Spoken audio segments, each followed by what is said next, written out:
అది జనవరి నెల. చివరి శనివారపు ఉదయం 11 గంటలు. మాదాపూర్లో ఒక మాల్. పోర్టికోలో కారు దిగి, గంట తర్వాత ఫోన్ చేస్తాను, వచ్చి బ్యాగ్ తీసుకెళ్ళు అని డ్రైవర్తో చెప్పి పర్సు తీసుకుని లోపలికి నడిచాను. అప్పుడప్పుడే జనసంచారం మొదలవుతోంది. ఇంకా కొన్ని దుకాణాలు తెరవలేదు కూడా. మామూలుగా అయితే నాకు ఇలా మాల్స్ చుట్టూ తిరగడం అస్సలిష్టముండదు. ఏదైనా బ్రాండ్ స్టోర్కి వెళ్ళి కావాల్సింది కొనుక్కుని వచ్చేస్తా. కానీ ఆఖరి నిమిషంలో వచ్చిపడ్డ అమెరికా ట్రిప్ వల్ల ఇప్పుడు షాపింగ్ చేయక తప్పడం లేదు. రేపు రాత్రికే నా ఫ్లైట్. సరిగ్గా గంట సేపట్లో నాకు కావలసిన బట్టలు కొనడం పూర్తయింది. వాటిని తీసుకుని ఫుడ్ కోర్ట్లో కూర్చుని ఒక కాఫీ ఆర్డర్ ఇచ్చాను.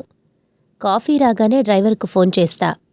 కాఫీ అయ్యేలోపు వచ్చి బ్యాగ్ తీసుకెళ్తాడు అనుకుంటూ అటూ ఇటూ చూస్తూ ఉండగా నాకు 2 టేబుల్స్ అవతల కూర్చున్న ఒక ఆమె మీద నా దృష్టి పడింది. ఆమెని ఎక్కడో చూసినట్టుంది. ఎక్కడ చూశాను? నేను ఇంతకుముందు పనిచేసిన కంపెనీలోనా? కాదు. బహుశా అంతకంటే ముందు. కొంపదీసి మైథిలి కాదు కదా? మైథిలి గుర్తుకు రాగానే ఏదో అలజడి. ఇద్దరం వరంగల్లో పీజీ కలిసి చదువుకున్నాం. నేను హన్మకొండలో పుట్టి పెరిగాను. తను ఏదో పల్లెటూరి నుంచి వచ్చింది. మా డాడీ బ్యాంక్ మేనేజర్. వాళ్ల నాన్న ఒక సాధారణ రైతు. పీజీలో చేరిన కొత్తలో దానికి సరిగ్గా ఇంగ్లీష్లో మాట్లాడటం కూడా వచ్చేది కాదు. కానీ మొదటి సంవత్సరం అయ్యేసరికి గొంగలిపురుగు సీతాకోకచిలుకగా మారినట్లు ఇంగ్లీషు భాషలో, కంప్యూటర్ ప్రోగ్రామింగ్లో ఆరితేరిపోయింది. 3వ సెమిస్టర్లో తను మా యూనివర్సిటీ టాపర్గా నిలిచింది. చూస్తూ ఉండగానే కాలేజీలో అదొక స్టార్ లాగా ఎదిగిపోయింది. 4వ సెమిస్టర్లో తనని అధిగమించడానికి నేను సెమిస్టర్ మొదటి రోజు నుంచే చదవటం మొదలుపెట్టాను. లెక్చరర్లు దానికి పేపర్లు లీక్ చేస్తున్నారేమో అన్న అనుమానంతో పరీక్షలప్పుడు వాళ్ల హాస్టల్కి వెళ్ళి చదివేదాన్ని. కానీ నేను అనుమానించినట్లు ఏదీ జరగలేదు. మైథిలి తను చదువుకోవడమే కాక తోటివారి సందేహాలు కూడా తీర్చేది. ఎంత పోటీపడి చదివినా చివరకు పరీక్షల్లో నాకు దానికంటే 2 మార్కులు తక్కువే వచ్చేవి. చదివినట్టే కనపడవు, ఇలా ప్రతిసారి నువ్వే టాపర్గా ఎలా వస్తున్నావే అన్న నా ప్రశ్నకు తన నవ్వే సమాధానమైంది.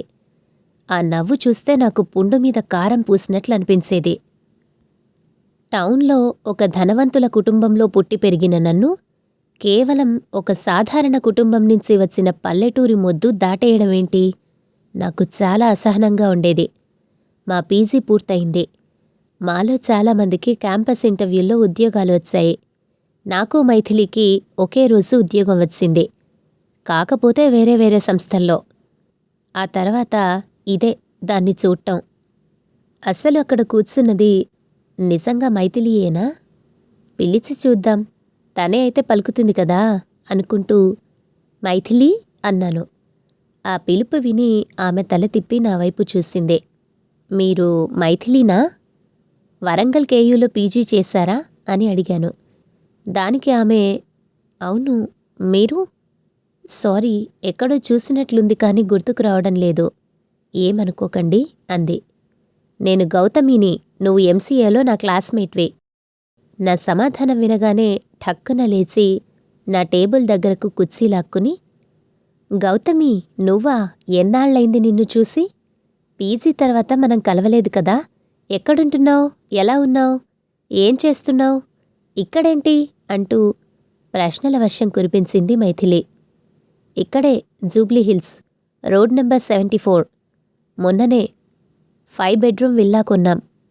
నేను గచ్చిబౌలిలో ఐటీ కంపెనీలో డైరెక్టర్గా వర్క్ చేస్తున్నా. నా కింద 150 మంది పనిచేస్తారు. ఇక మా వారు సొంతంగా కంపెనీ పెట్టారు. ఏడాదికి 100 కోట్ల టర్నోవర్. రేపు సాయంత్రం యుఎస్ వెళ్తున్నాను. దానికోసమే షాపింగ్ చేయడానికి వచ్చాను. ఇక ఫ్యామిలీ విషయానికొస్తే 2 పిల్లలు. బాబు 7th చదువుతున్నాడు, పాప 9th. ఇద్దరూ సౌత్ ఇండియాలోనే బెస్ట్ బోర్డింగ్ స్కూల్లో చదువుతున్నారు. చేతి నిండా డబ్బు, ఉద్యోగంలో సక్సెస్, ఏ బాదరబందీ లేని జీవితం. ఎంతకంటే ఏం కావాలి చెప్పు? తన స్పందన కోసం తన మొహంలోకి చూశా.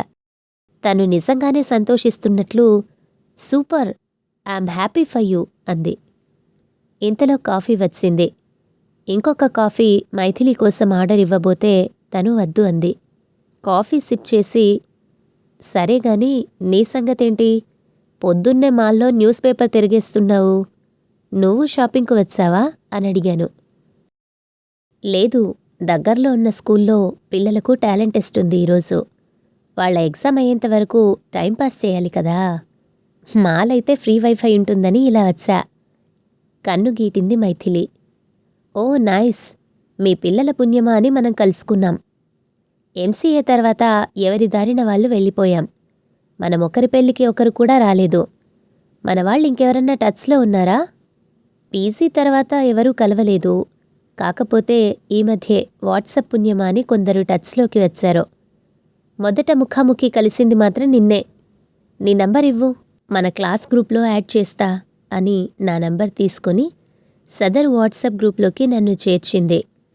నాకు కుతూహలంగా ఉంది. ది గ్రేట్ ర్యాంకర్ ఇప్పుడు ఏం చేస్తుందా అని. అదే అడిగాను. ఇంకేంటి సంగతులు? నువ్వెక్కడ ఉండేది? ఎక్కడ జాబ్ చేస్తున్నావు? నేను జాబ్ మానేసి 10 ఏళ్లవుతోంది. మా వారు ఓ కన్స్ట్రక్షన్ కంపెనీలో డైరెక్టర్. 2 పిల్లలు, ఒక అమ్మాయి, ఒక అబ్బాయి. పాప +2 చదువుతోంది. బాబు 9th క్లాస్. పాపకి బ్యాచిలర్స్కి యుఎస్ వెళ్ళాలని ఉంది. శాట్కి ప్రిపేర్ అవుతోంది. కొండాపూర్లో ఉంటున్నాం. Simple life. ఇదిగో ఇదే మా ఫ్యామిలీ అని ఫోన్ అందించింది మైథిలి. ఫోటోలు చూసి తన ఫోన్ తిరిగేస్తూ, అదేంటే అంత షాక్ ఇచ్చావు? నువ్వు మన బ్యాచ్ టాపర్వి, లెక్చరర్లకు ఫేవరెట్ స్టూడెంట్వి. అలాంటిది నువ్వు జాబ్ మానేసి ఇంట్లో కూర్చోవడం ఏంటి? ఆశ్చర్యపోతూ అడిగాను. అలాంటిదేం లేదే, నీకు తెలుసు కదా, ఎంసీఏ అవుతూనే క్యాంపస్ సెలక్షన్స్లో ఉద్యోగం వచ్చింది. పెళ్లికి ముందు 3 సంవత్సరాలు, ఆ తర్వాత 5 ఏళ్ళు ఉద్యోగం చేశాను. బాబు పుట్టాక ఉద్యోగం మానేసి ఇంట్లోనే ఫుల్ టైం అమ్మ జాబ్ చేస్తున్నా. ఇప్పుడు పిల్లలు కొంచెం పెద్దవారయ్యారు. వాళ్ల పనులు వాళ్ళు చేసుకోగలరు. అందుకే సాయంత్రం మా కాలనీ పిల్లలకు ట్యూషన్స్ చెప్తున్నాను.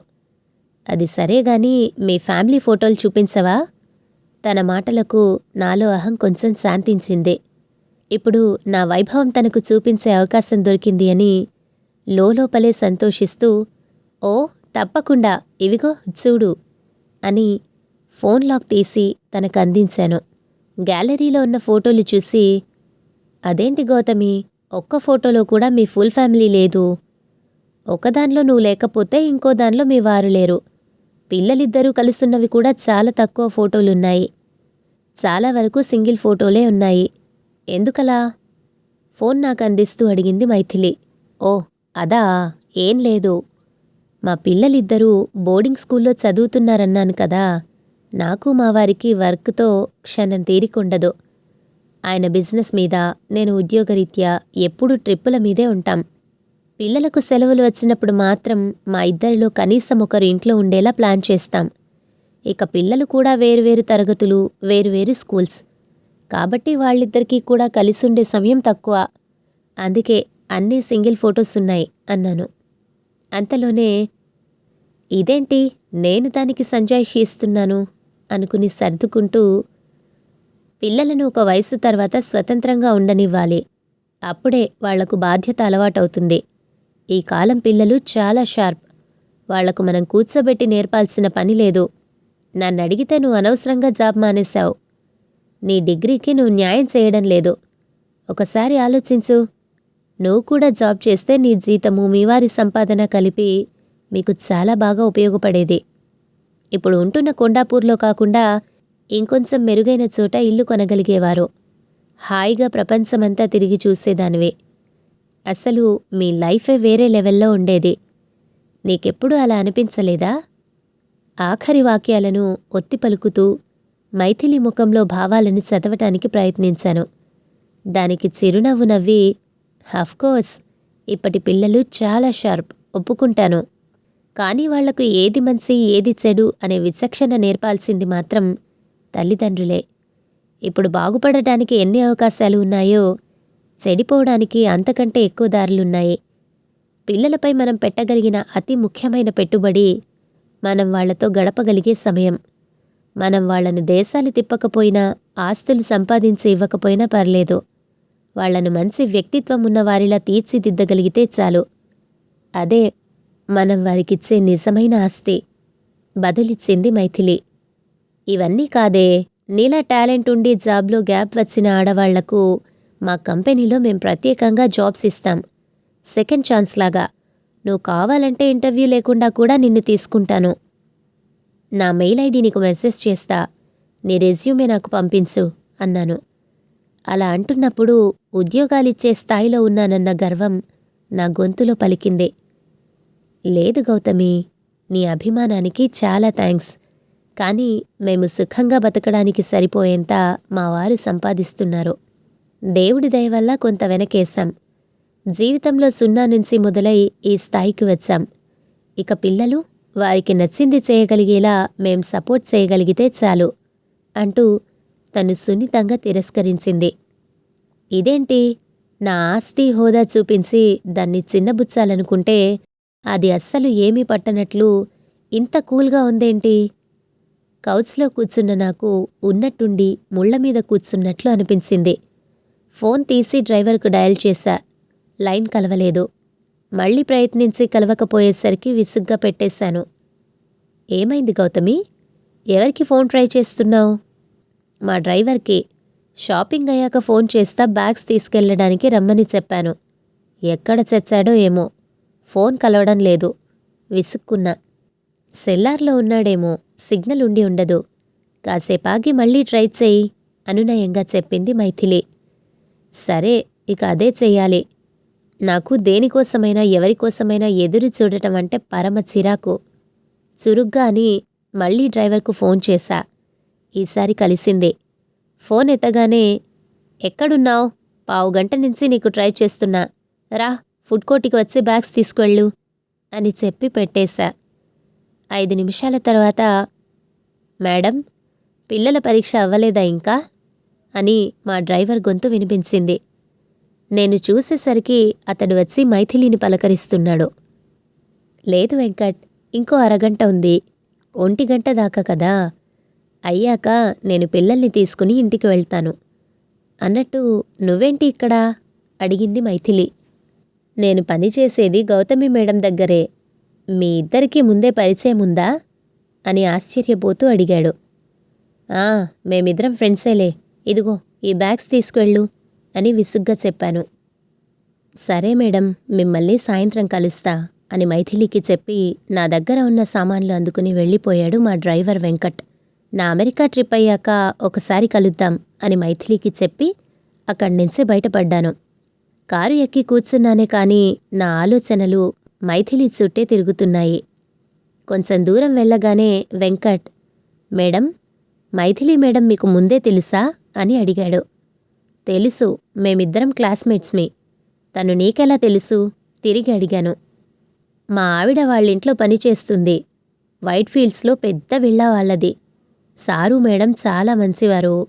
వారి చేతికి ఎముక లేదు. మా 2 ఆడపిల్లలు బాగా చదువుతారు. అది గమనించి వాళ్ల స్కూల్ ఫీజులు మైథిలి మేడమే కట్టి చదివిస్తున్నారు. ఇవాళ ఏదో టెస్ట్ ఉందట. వాళ్ల బాబుతో పాటు మా పిల్లల్ని కూడా తీసుకొచ్చి రాయిస్తున్నారు. మేడం ఇంతకుముందు పెద్ద కంపెనీలో ఉద్యోగం చేసేవారు. కానీ తర్వాత పిల్లల కోసం మానేశారు. 5 సంవత్సరాల నుంచి అదేదో ఎన్జీఓ అట. దాని తరపున ఎన్నో సేవా కార్యక్రమాలు చేస్తున్నారు. ఏదో అవార్డు వచ్చిందని మేడం ఫోటో ఈరోజు పేపర్లో కూడా వేశారు. ఇదిగో చూడండి అంటూ తన పక్కన ఉన్న పేపర్ నాకు అందించాడు. ఆ వార్త చివరి పేర మైథిలి మాటల్లో, జీవితమనేది పరుగు పందెం కాదు. మనం ఎవరితోనూ పోటీపడి పరిగెత్తనక్కర్లేదు. ఎందుకంటే ఎవరి పరుగు వారిదే. మనకు ఉన్న దాంట్లోనే పక్కవారికి సహాయపడాలి. ఇవ్వడంలో ఉన్న ఆనందం దాచుకోవడంలో ఉండదు. ఆ చివరి వాక్యం చదివిన నాకు ఎవరో చెల్లున చెరిచినట్టయింది. 22 సంవత్సరాల క్రితం నా పరుగు పందెం మొదలెట్టాను. కానీ విచిత్రంగా ఆ పందెంలో నేనొక్కదాన్నే పరిగెడుతున్నాను. అందులో పోటీ అనుకున్న మైథిలి ఎప్పుడూ పరిగెత్తనే లేదు. ఇంతకీ ఈ పరుగులో నేను గెలిచానా, ఓడానా? కథ సమాప్తం.